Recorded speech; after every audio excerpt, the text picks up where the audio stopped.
amateurs et amatrices de jeux, bienvenue dans ce petit papotage. Et oui, de temps en temps, on prend le temps avec nos invités, avec les éditeurs, les auteurs qui passent, de discuter un petit peu plus librement. On aurait presque pu se mettre dans le canapé du studio d'à côté. En fait, tu étais en train d'y penser? Mais je me suis dit, est-ce qu'on pourrait pas se mettre dans le canapé? On aurait presque pu, tu vois, comme quoi, celui qui me donne la… Comment? Il est opérationnel? Il est quasiment opérationnel. Non. On aurait presque pu. Bon. Celui qui me donne la réplique, ou plutôt ceux qui me donnent la réplique, c'est l'équipe Asynchron, parce que maintenant on peut dire que Asynchron c'est une équipe. Oui. Et vous êtes au complet à 100%?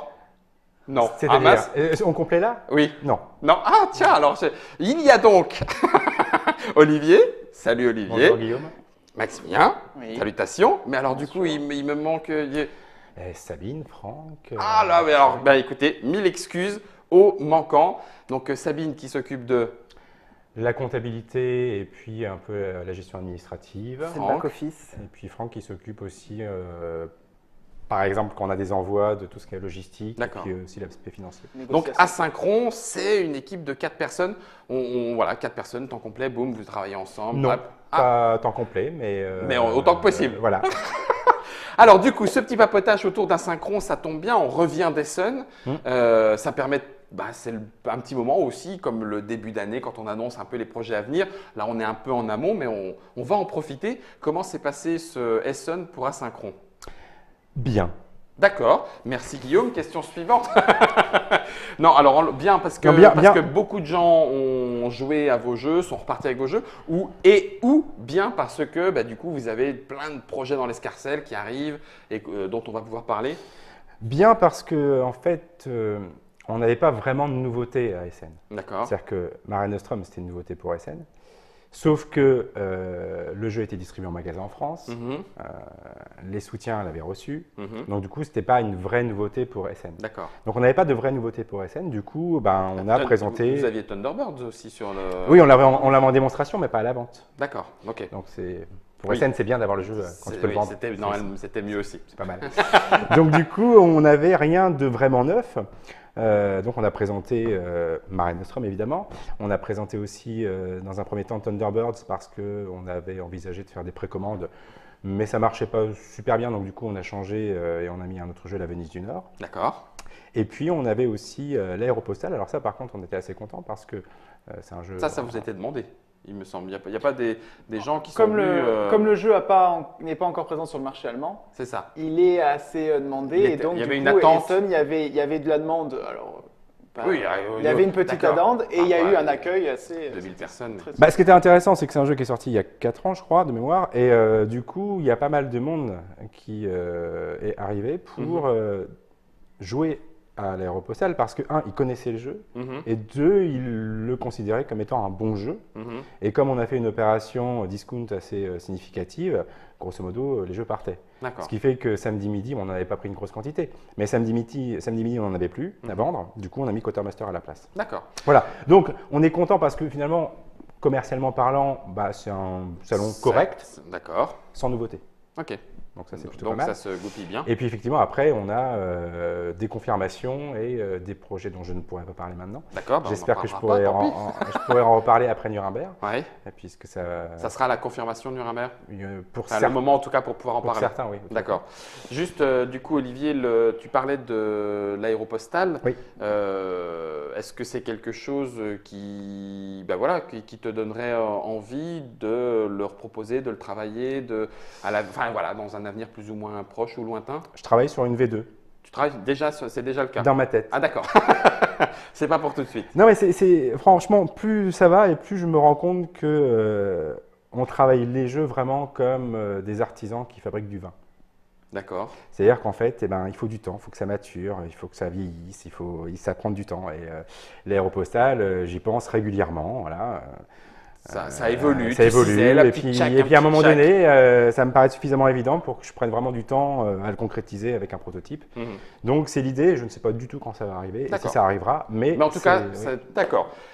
Du coup, moi, j'ai vu passer 2 ou 3 choses sur Essen. Alors, je pense que ça pourrait être, il y en a un au moins, puis je dois avouer aussi qu'il y en a un autre, c'est parce qu'on en a même un petit peu parlé. En tout cas, j'ai vu passer Quartermaster Général 1914.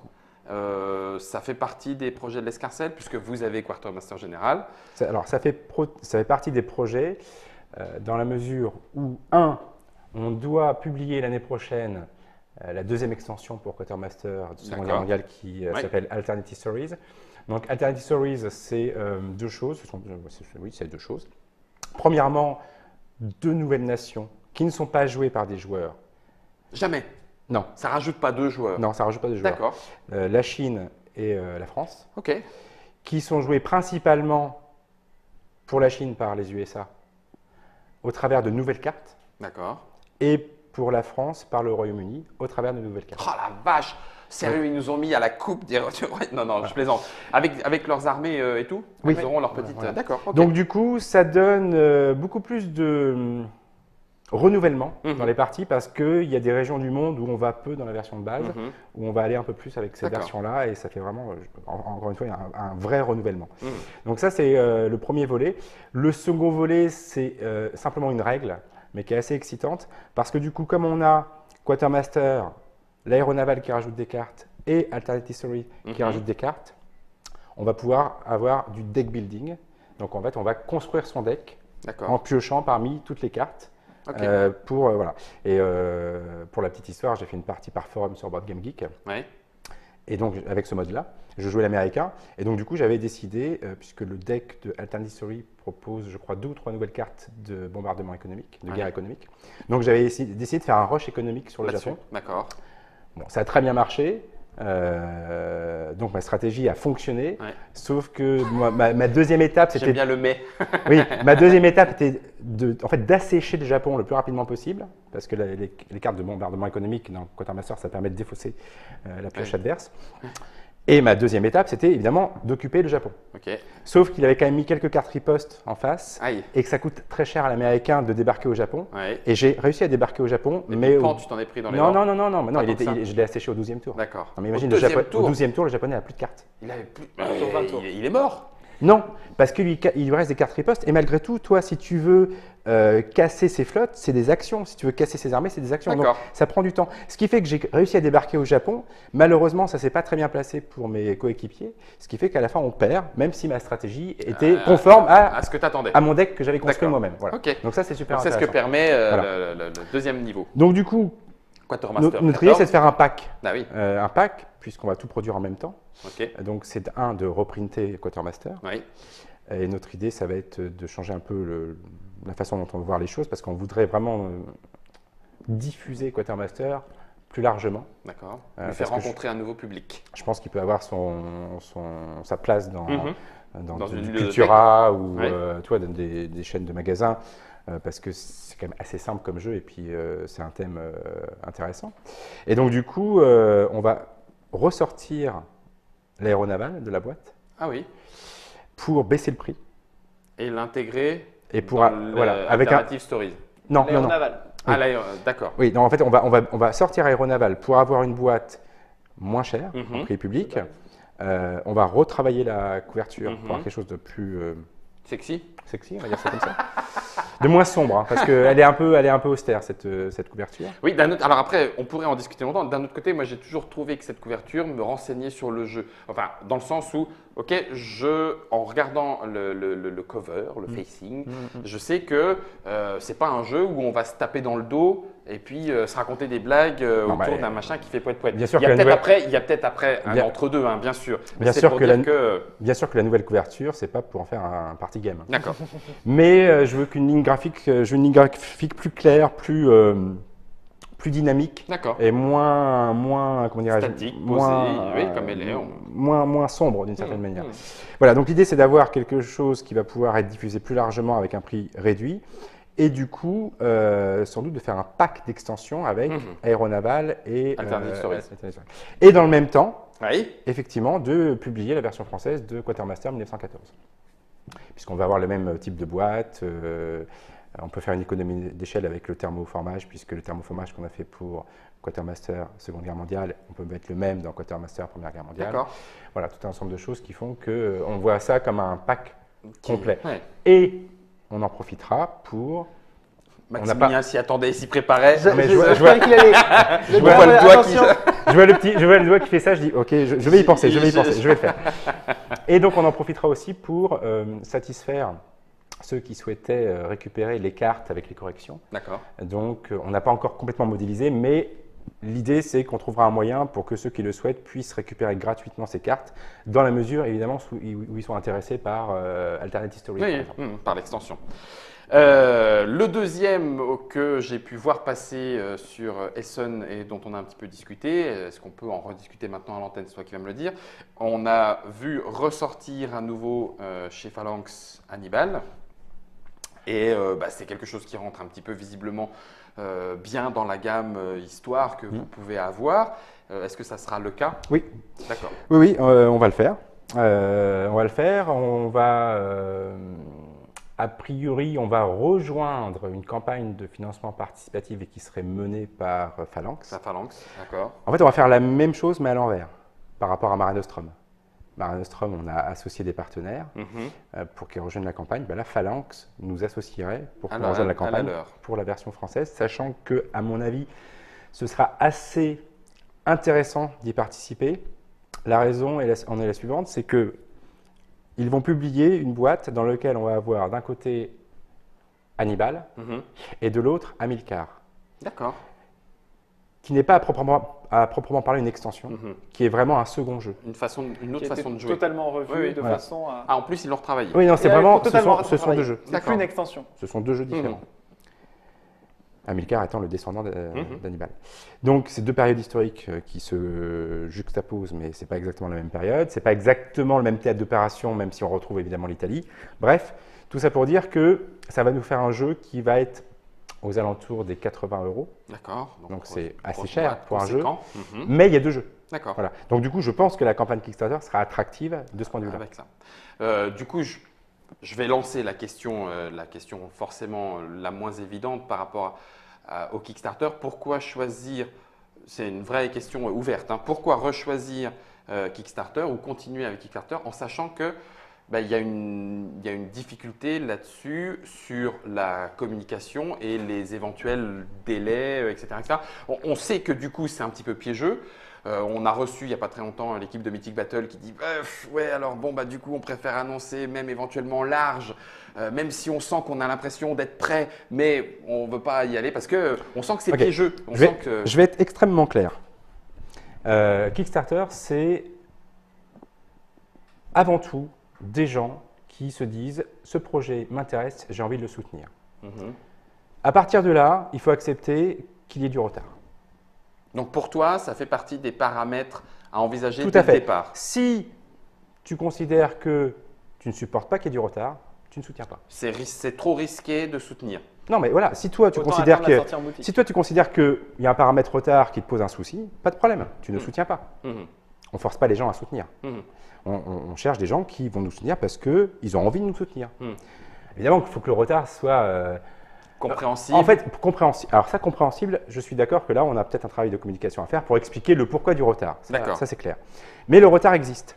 Après, ce qui compte surtout, c'est que le projet, au final, existe. Mare Nostrum, on a eu beaucoup de retard pour plein de raisons différentes.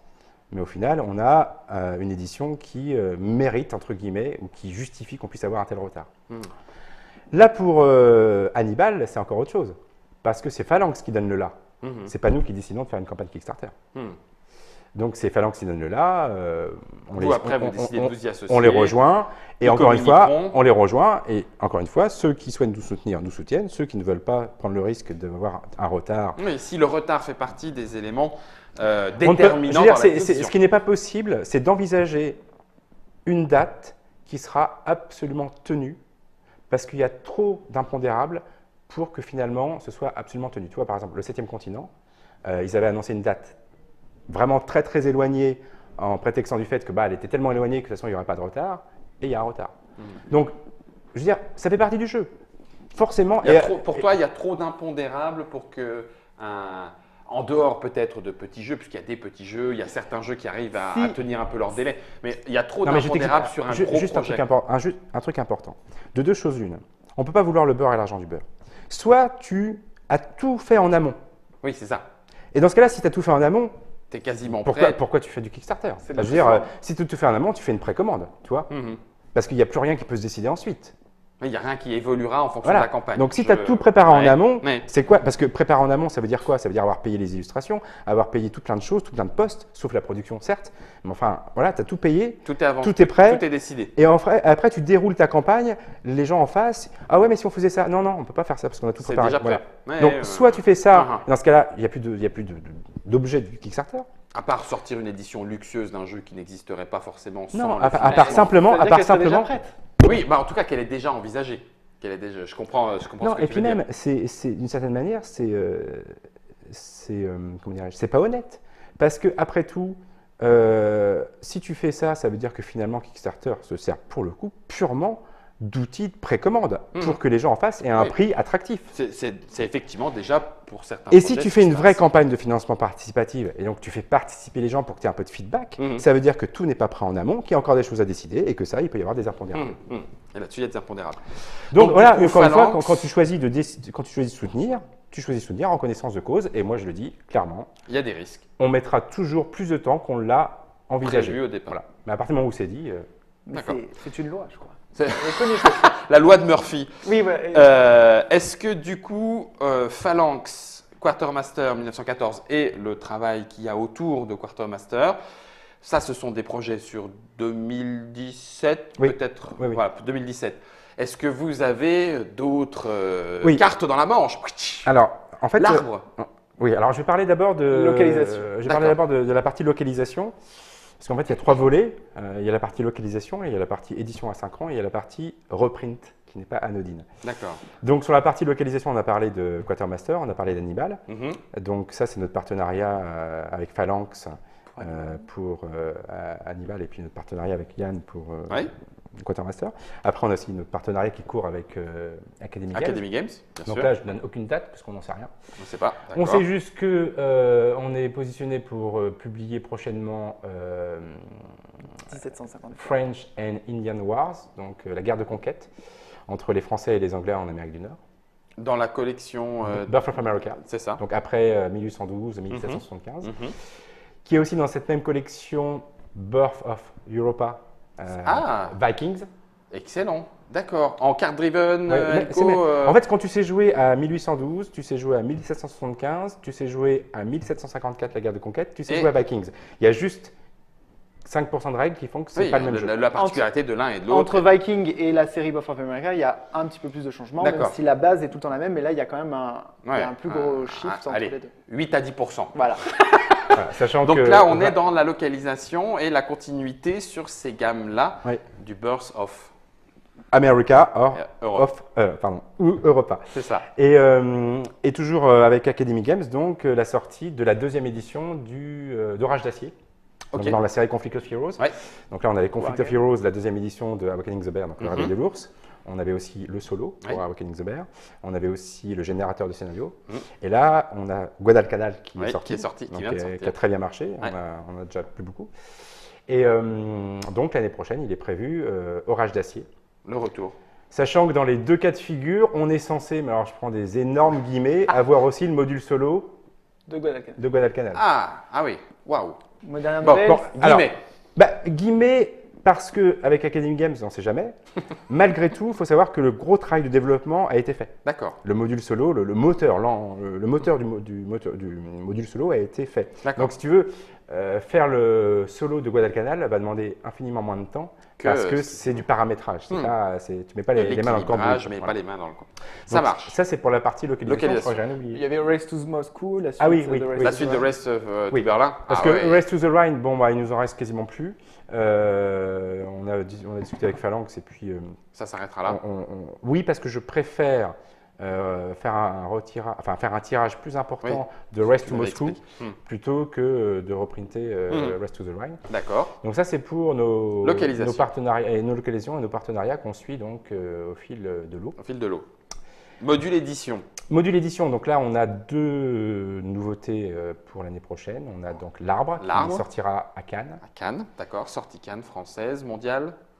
Non, ce sera sortie Cannes française a D'accord. priori. Et là, on est en train de travailler parce qu'on a pas mal d'éditeurs Qui sont intéressés.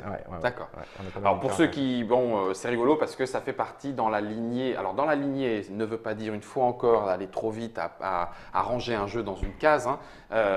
Dans la lignée de ces arbres qui se créent réellement. Hein. Donc il y avait Kiji, il y avait Kodama.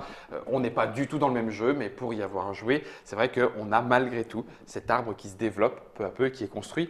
La singularité de l'arbre, c'est que on fait tous pousser un arbre. Un arbre. Le même arbre. C'est ça. On le fait tous pousser. Et l'autre. Et on fait pousser tout, hein. Les troncs, les feuilles, les fruits, les bourgeons, enfin la totale. Voilà. Hein. Et en fait, la règle du jeu est assez simple concernant les conditions de victoire. C'est être le premier à avoir posé tous ces éléments. Les éléments, les différents éléments, branches, bourgeons et fruits dont on parlait. Donc c'est un peu une course. Oui, c'est ça. Et en même temps, Avec c'est assez un tactique. tendu. C'est assez tactique parce qu'il faut regarder ce que font les autres, Pour essayer de être assez décoincer. opportuniste. Voilà. Ouais, c'est ça. Est-ce que tu comptes Guédelon dedans dans ce qui... Non, parce que Guédelon, là, on finalise, on est en train de refaire des passes sur les règles du jeu. Quasiment tous les éléments sont prêts, donc là, on est en train plutôt de regarder au niveau de la fabrication avec... parce qu'il faut qu'on choisisse ce qui va fabriquer, on a quelques contraintes techniques, donc on est en train de voir ça pour que ça parte en production le plus rapidement possible, sachant que tout le travail éditorial est quasiment terminé. Est terminé. Tu le considères 2016 ou quand même 2017 Pour les bakers. Disons que nous, on va lancer la production de manière imminente, là, en novembre, Ok, début novembre. push the button. Ça Donc, sera en Europe. D'accord. pour les bakers, on espère leur envoyer pour Noël, quoi. D'accord, ça serait le cadeau. Ça marche. Et donc, le du deuxième, coup, le deuxième, c'est, ce sera, alors, vous noterez que pour l'arbre, nous ne faisons pas de campagne Kickstarter, D'accord. au passage, puisque il y a des jeux qui ne justifient pas de faire une campagne Kickstarter. Donc, le deuxième projet sur lequel on travaille et qui devrait être lancé au travers d'une campagne Kickstarter fin d'année prochaine. Ah d'accord. Ok. Donc, Ça, c'est on pas est un jeu plus loin. c'est pas un jeu qu'on aura fin d'année prochaine, Ok. évidemment. On l'aura, je pense, en 2020 ou 2021. C'est Non, j'étais en train de dire, ah ouais, là, t'as prévu du temps, là. Ah, j'étais en train de... J'y croyais, tu vois. Ok. non, ce sont les disciples de Saint-Benoît. Donc, alors c'est un jeu qui a une histoire assez intéressante Ouais. parce qu'on l'a identifié, je crois, il y a au moins 5 ans, Ah oui. à Cannes. Et on a eu le coup de foudre parce que c'est très épuré. Alors, ça n'a rien à voir avec la diplomatie, mais dans D'accord. l'esprit, c'est très épuré. Hein, tu as un plateau, quelques pions, pas de dés, pas de cartes. D'accord. Voilà. Et, Pas de dés, pas de cartes, pas de pions. Ah si, Ah bon, quand même, j'étais en train de me dire, bon, c'est un jeu plateau. On se regarde Ok, de façon ouais, c'est ça. épurée. Et donc, voilà, donc on avait complètement craqué, et puis voilà, les choses ont fait qu'on Ça, n'a pas pu ouais. l'éditer. D'accord. Et puis on avait quand même retravaillé un peu le jeu, on a demandé à l'auteur de retravailler un peu le jeu, ça a pris du temps tout ça. Et puis là, on l'a ressorti entre guillemets des cartons parce qu'on voulait le lancer en campagne Kickstarter donc pour 2017. On y a rejoué cet été. Il y a 2 ans. Et ou Ouais. 2 ans, enfin bref. Et quand on y a rejoué, C'était... c'est comme si on y avait joué la première fois. D'accord. Ça, et on s'est dit, ah non, mais Non, et on peut pas le laisser. il est vraiment trop bon ce jeu. Bon, bah écoute, il n'y a plus qu'à jouer. Voilà. Donc, en 2 mots, c'est l'évangélisation de l'Europe. Ah, Ça se joue de 2 à 4. Et on a des personnages, 5 personnages, ouais. qui ont des valeurs différentes, avec des petits effets Particuliers. des petits effets de contre, on va dire ça comme ça. Mhm. Et c'est un jeu de majorité où on va programmer l'envoi de ces personnages sur une première région. Et puis, si on atteint des majorités, on va pouvoir construire des prieurés. Mhm. Et puis, au bout d'un moment, on va pouvoir construire des abbayes. Et puis, on va ouvrir d'autres régions. Et à la fin, on va avoir un système de décompte de points qui va être déterminé par, en gros, si on est assez bien placé dans certaines régions, si on a relié Telle des et telle abbayes, région. au lieu de pèlerinage de l'époque, donc Mhm. Jérusalem, Saint-Jacques-de-Compostelle, Rome ou Avignon, etc. Ça me faisait penser à Des Vulgari Eloquentia, mais non, visiblement, ça s'en éloigne. Le C'est thème est un c'est peu très, plus c'est très, c'est très peaceful. Tu vois, D'accord. c'est vraiment. développement. Ouais, mais en même je temps, m'étends. au moment où on pose ces personnages, là, il y a un petit côté fun, il y a un petit côté d'interaction parce que tu te dis ah non, pourquoi il a mis ça. Mhm. Puis il y a un personnage qui est assez rigolo à jouer, c'est Pèlerin le pèlerin. Non, pas le pèlerin, celui qui est le martyr. Le martyr alors. C'est le Celui qui martyr. vaut 0 Ouais, c'est le martyr. Martyr. Il s'appelle le martyr. Parce qu'en fait, tu poses tes personnages pour essayer d'avoir une majorité. Mhm. Tu as un personnage qui vaut 2, un personnage qui vaut 3, Mhm. tu mets tes 2 personnages, ça vaut 5. vaut 5. En face, tu as un personnage qui vaut 3, tu as la majorité, tu construis ton prieuré. Bien. Et le martyr vaut 0. Il faut que j'essaie de parler moins vite. Ah, tu vois, hein, c'est pas facile. Hein. Et le martyr, qui vaut zéro, lui, il vaut 0. Son intérêt, c'est de se faire tuer. c'est que tu vas pouvoir récupérer des pions dévotion de tes adversaires Mhm. si tu places ton martyr dans un endroit où tu penses qu'un autre que toi va avoir une majorité. Mhm. Donc, il y a le côté…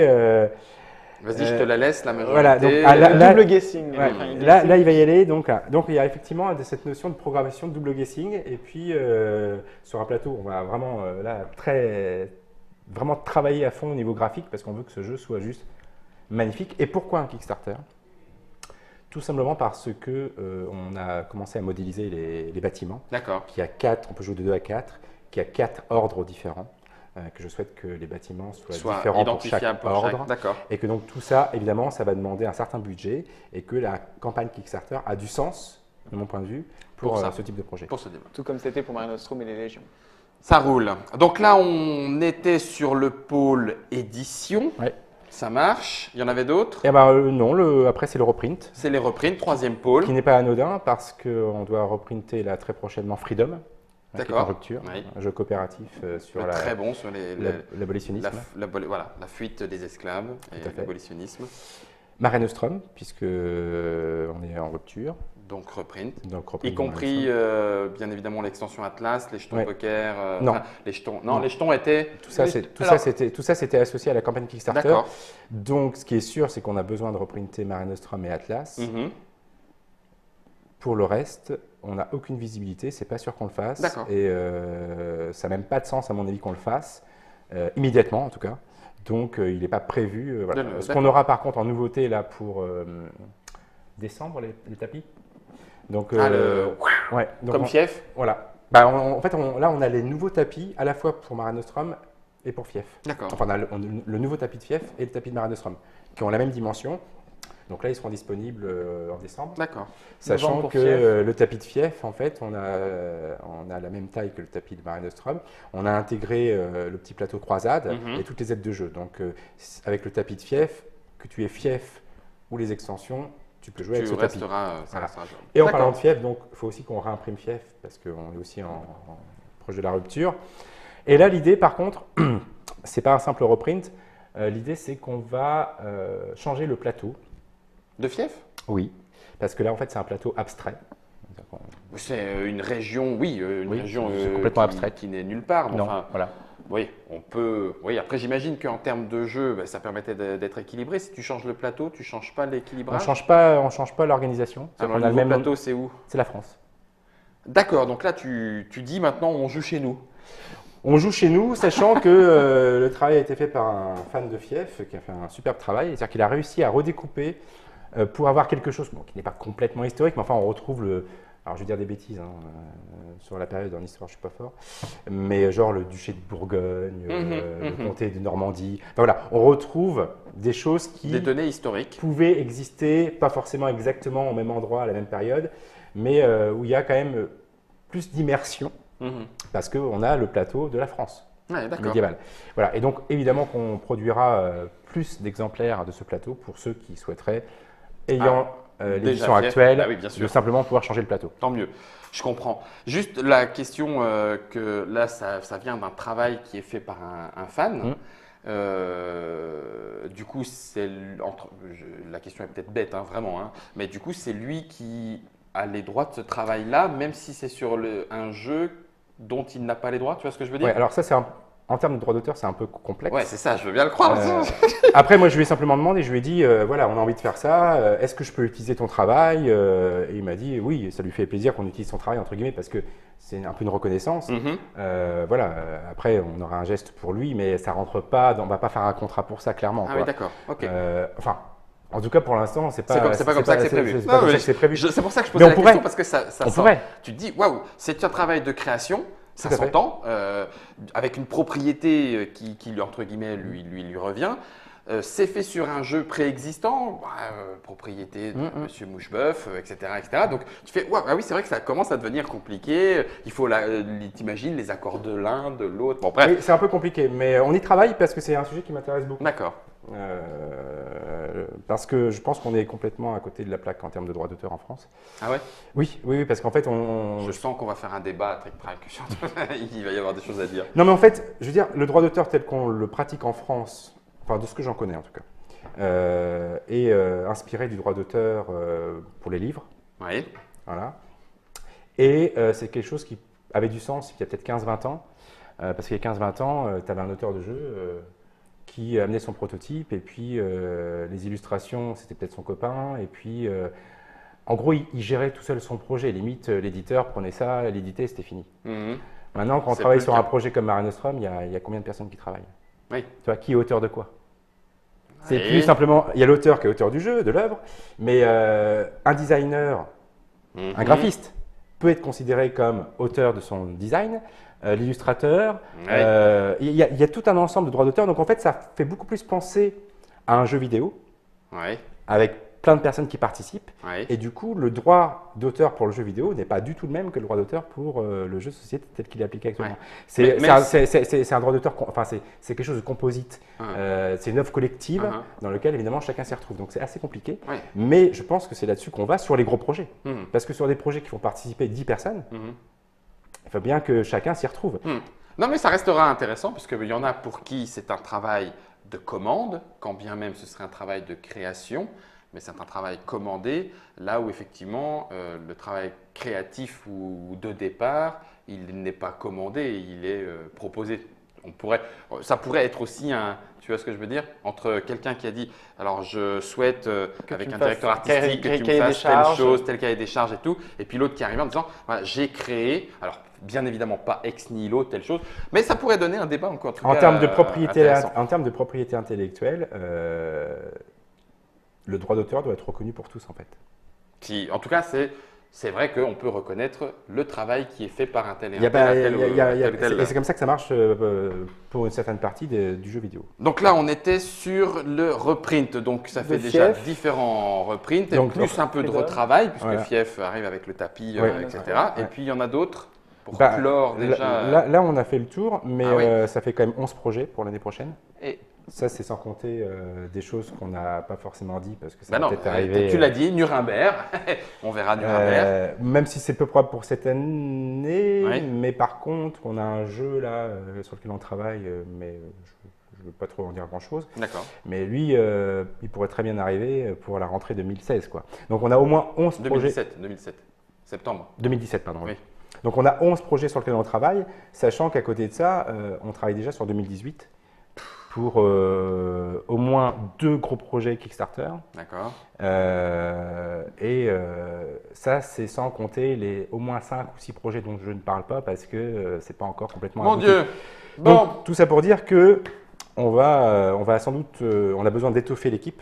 D'accord. Donc on va sans doute regarder pour chercher quelqu'un qui va nous accompagner. Là, on va commencer à regarder ça pour le début de l'année prochaine parce qu'on a besoin de monter en puissance pour faire face à tout ça. Parce que ça, c'est par rapport au marché français dont je parle, mais il y a aussi toute la Tout le partie reste, international. internationale. Voilà, vendre. International, la communication, comme on l'a vu, du coup, effectivement, être à même de expliquer comment tourne la machine pour en tout cas les joueurs et les joueuses qui sont les plus assidus et qui parfois veulent comprendre ce qui se passe derrière, veulent savoir un petit peu toutes les arcanes autour de l'édition du jeu et parfois même du Kickstarter et de ses impondérables. Par exemple, juste. Vas-y, Parce que j'allais ça- conclure. Parce que Vas-y. non, mais parce que Tu y penses. ça me fait plaisir d'en parler. Parce que Brian Meyer, donc l'auteur de Freedom, Oui. je sais qu'il travaille. J'ai pas plus d'infos que ça. On l'avait rencontré à SN il y a 2 ans d'ailleurs maintenant. Mais je sais qu'il travaille en prenant l'engin, enfin le moteur de Freedom, jeu Freedom. sur un jeu coopératif dont la thématique serait la France et la résistance en 1940. Donc rien que ça, rien que cette idée-là, Toi, ça avec te un fait saliver coopératif d'avance. sur un moteur de Freedom, oui, ça me fait saliver d'avance. Et du coup, tu pourrais te positionner dessus. C'était la, j'allais dire la rentrée. Non, c'est pas vraiment la rentrée. En tout cas, ce sont les expectatives et projets bien avancés d'Asynchron. Maximilien, Olivier, merci. Merci à prie. tous les deux de vous être prêtés à l'exercice. Bon, ça va, j'ai pas été trop méchant à asticoter. Hein. Bah non. Bon, De toute ça va. façon, Mais il y a des sujets auxquels Faut- il y a plein de sujets qui m'intéresseraient de parler. répondre. Ah oui, c'est clair. Hein. Il sort déjà les crocs, tu sais. Je vais mordre. Non, non, mais sans être amant, non, mais de toute Non. façon, il faut profiter aussi de ces moments-là De ces espaces, bah pour oui, échanger tout à fait. et discuter. Tout à fait. Merci à vous, en tout cas, amis joueurs et amis joueuses, de nous avoir suivis dans ce petit papotage quasi in extenso. On est presque à une demi-heure, là, tout va bien. On était entre nous. On se retrouve pour d'autres vidéos avec d'autres horizons ludiques. Et quoi qu'il en soit, amusez-vous bien.